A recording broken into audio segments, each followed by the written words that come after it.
Le machine learning, l'apprentissage machine, on en entend parler partout. Et pour cause, c'est l'une des technologies les plus transformatrices de notre époque qui est en train de redessiner notre monde, souvent sans même qu'on s'en aperçoive. Mais la vraie question, c'est comment une machine peut-elle vraiment apprendre? C'est ce qu'on va décortiquer ensemble. C'est la question centrale, n'est-ce pas? Et pour y répondre, il faut d'abord revenir à la base. Pour nous, les êtres humains, ça veut dire quoi, au fond, apprendre?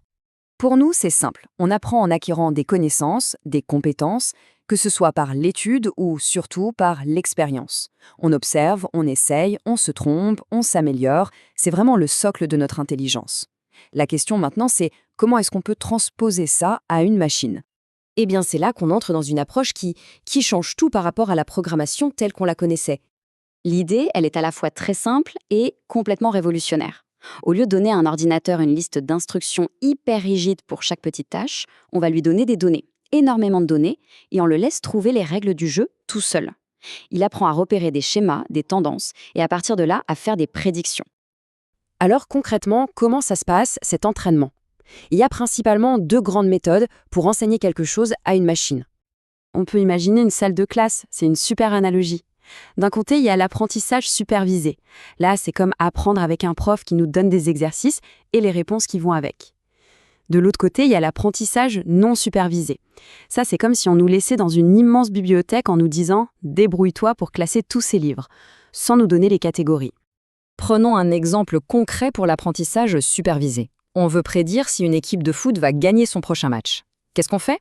On donne à la machine des tonnes de données historiques. Qui a joué, contre qui, le score final, la météo ce jour-là, tout. En analysant tout ça, la machine finit par comprendre les schémas, les combinaisons de facteurs qui, le plus souvent, mènent à une victoire. Maintenant, passons à l'apprentissage non supervisé. Imaginez une grande entreprise avec des millions de transactions de clients. Au lieu de dire à la machine « trouve-moi les clients les plus fidèles », on lui donne juste toutes les données brutes, sans étiquette. Et c'est là que la magie opère. La machine va identifier d'elle-même des groupes de clients qui ont des comportements similaires, révélant parfois des segments de marché que personne n'avait jamais vus. D'accord, mais qu'est-ce qui se cache derrière tout ça?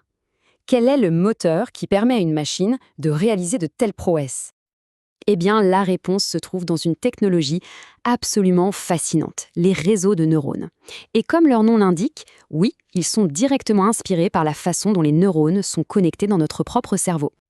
Le processus de base, en fait, est assez simple à visualiser. D'abord, les données entrent dans le système. C'est la première couche de neurones. Ensuite, chaque neurone traite un petit bout de l'info et la transmet à la couche suivante. C'est dans ces couches cachées que tout se passe. Le réseau analyse les données sous des angles différents, de plus en plus complexes. Et à la toute fin, le réseau produit un résultat, une prédiction, une classification.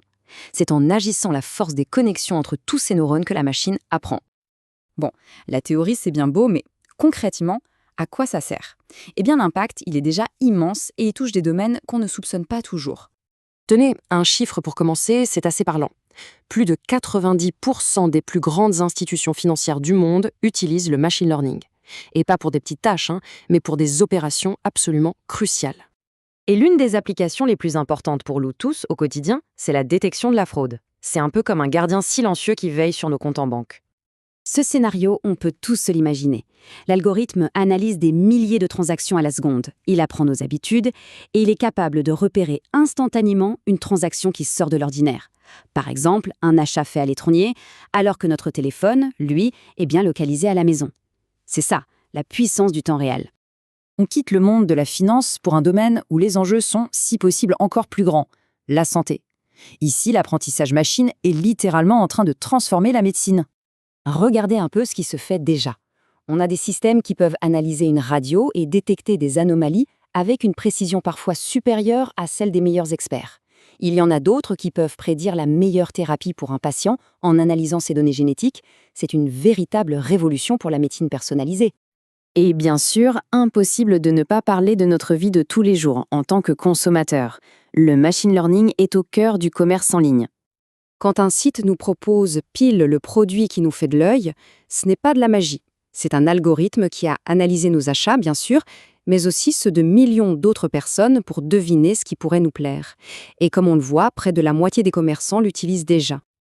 Alors attention, évidemment, cette technologie n'est pas magique. Elle est incroyablement puissante pour analyser des volumes de données gigantesques, mais elle a aussi ses limites. La qualité du résultat dépend à 100% de la qualité des données qu'on lui donne. Et puis, il y a ce fameux problème de la boîte noire. Parfois, il est très difficile de comprendre pourquoi une machine a pris une décision en particulier. Et tout ça, ça nous amène à une dernière question, une question un peu vertigineuse.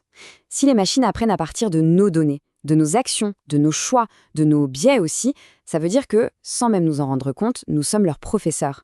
La vraie question n'est donc peut-être pas de savoir si les machines peuvent apprendre, mais plutôt qu'est-ce que nous sommes en train de leur enseigner.